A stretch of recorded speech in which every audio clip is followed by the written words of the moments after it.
Golden day, ఒక మంచి ఏమంటారు రాజుల కాలంలో శ్రీకృష్ణదేవరాయల కాలంలో ఇట్లుండింది అట్లుంది అనుకుంటూ ఉంటామే. అట్లాంటి రోజుల్ని తిరిగి మన ఊర్లు తెచ్చుకుంటూ ఉన్నాయన్నమాట ఒక్కొక్కళ్ళ మూలంగా. ఇది యాక్చువల్గా నేను నెల్లూరు నుంచి ట్రాన్స్ఫర్ ఇచ్చాను 5 సంవత్సరాల క్రితం. నెల్లూరులో ఇంత జరగదండి.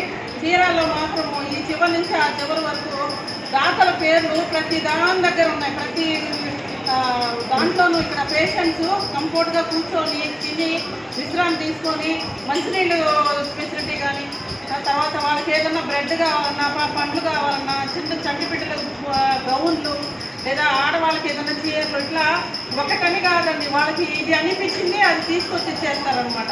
సో ఆ రకంగా ఇక్కడ దాన ధర్మాలు ఎక్కువ. ఎప్పుడు వారంలో కనీసం 3 రోజులు వచ్చేసి దాతలు హాస్పిటల్కి వచ్చి ఇస్తుంటారు. చీరాలది దాతలది అంతే, దాతల నిలయం. వాళ్ళు వాగ్దానాలు చేస్తారు, దానాలు ఇంకా ఎక్కువ చేస్తారు, ఎక్కువ. సో నేను ఈ ఊర్లో హాస్పిటల్లో నా సర్వీస్లో నేను ఇక్కడ చేయడం అనేది నేను ఒక అదృష్టంగా భావిస్తున్నాను. ఇదేదో మా అమ్మ ఊరై ఉంటుంది. అట్లా వచ్చేసి ఇక్కడ అంత అభిమానంతో ఉన్న ప్రజల మధ్యలో వాళ్ళ కోసం నేను ఏం చేయగలనా అని ఉంటుంది.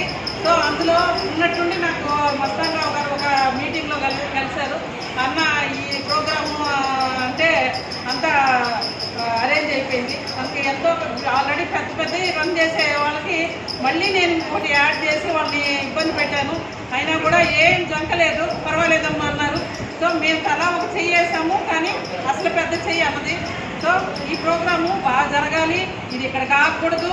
మన చీరాల ప్రజలందరూ రోజుకు ఒక్కరు ఇక్కడ 50 మందికి కడుపు నిండా అన్నం పెట్టినా కూడా, గర్భిణీలనే మెయిన్ అనుకున్నాము. సో 50 మందికి అన్నం పెట్టినా కూడాను అది మీకు ఎంతో సంతోషాన్ని ఇస్తుంది.